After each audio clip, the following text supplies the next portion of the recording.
Bonjour à tous. Alors, dans cette vidéo, ce que je vais vous présenter, c'est pourquoi, dans certains cas, il est important de mettre en place des attributs HTML au niveau des éléments que vous souhaitez mesurer dans Matomo.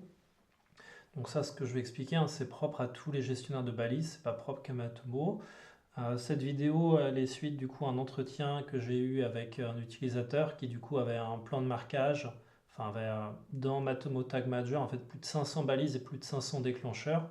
Et en fait, ce qui se passe, c'est que quand vous arrivez à une telle volumétrie en fait dans votre conteneur, ça ajoute tellement de code que ça va carrément impacter en fait les performances de votre site, hein, voire même typiquement rendre votre site inutilisable parce qu'en fait c'est des bouts de code qui se rajoutent à des bouts de code, des bouts de code, des bouts de code.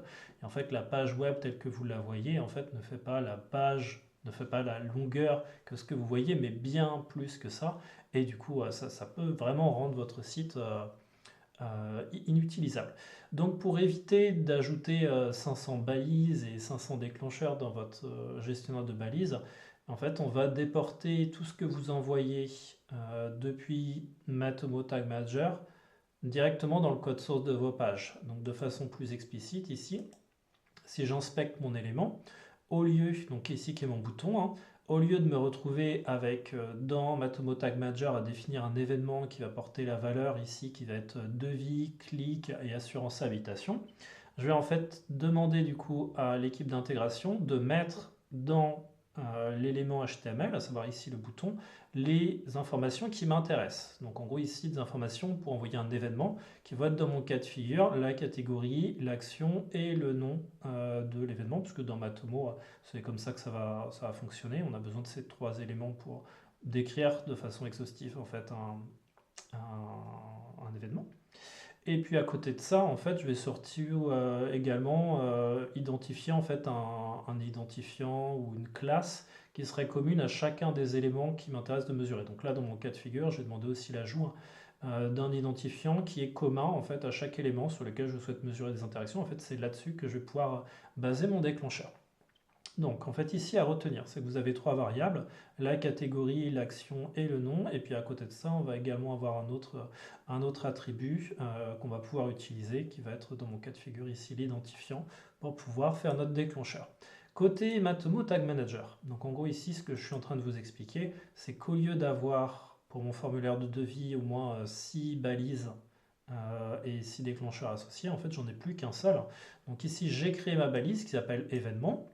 Si je regarde le contenu de cette balise-là, je vais donc avoir un tracking type qui va être de type événement, dans lequel je vais rajouter en fait ici des variables personnalisées. Et ces variables personnalisées, en fait, je vais les créer en cliquant ici sur choisir une variable, et je vais venir en fait les créer une par une. Donc là, dans mon cas de figure, j'ai décidé de l'appeler mtm-catégorie et ensuite mtm-catégorie de manière à ce qu'elle puisse automatiquement reconnaître celle que j'ai dans mon plan de marquage, donc à savoir dans le code source de ma page. Donc concrètement, je suis allé ici, j'ai créé mes nouvelles variables, j'ai pris ce qu'on appelle ici des clicked data attributes. Donc là, ça veut dire que ça va réagir lorsque vous aurez un trigger qui sera de type click. Et en fait, ce qu'il attend, c'est que s'il voit dans le code quelque chose qui s'appelle data-quelque chose, je dois juste venir indiquer en fait le nom en question. Donc là, dans mon cas de figure, si je reprends mon code source, vous voyez que je vais venir mettre ici mtm-catégorie plutôt que data-mtm catégorie. C'est exactement ce que j'ai fait pour mes différentes variables. Vous voyez, hop, mtm catégorie plutôt que data-mtm catégorie. Et donc ça, c'est un click de data attribute.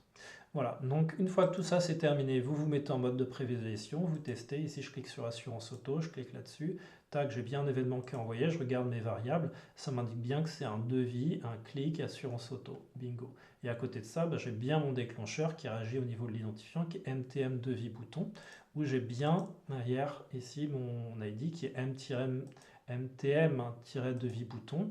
Si je regarde ici, je me suis bien créé du coup un déclencheur qui a réagi au clic et qui a réagi lorsque l'ID est égal à MTM-devis bouton. Donc voilà typiquement à quoi devrait ressembler un plan de marquage quand il est bien fait pour qu'il soit justement scalable pour des projets qui normalement auraient nécessité des centaines et des centaines de balises ou de déclencheurs. Donc normalement, à terme, hein, quand vous voulez bien déployer un projet de plan de marquage, c'est à ça que devrait ressembler votre plan de marquage. Vous devriez avoir très peu de tags, très peu de déclencheurs, très peu de variables, et en fait déporter, hein, toutes les notions de valeur directement au sein de vos éléments HTML.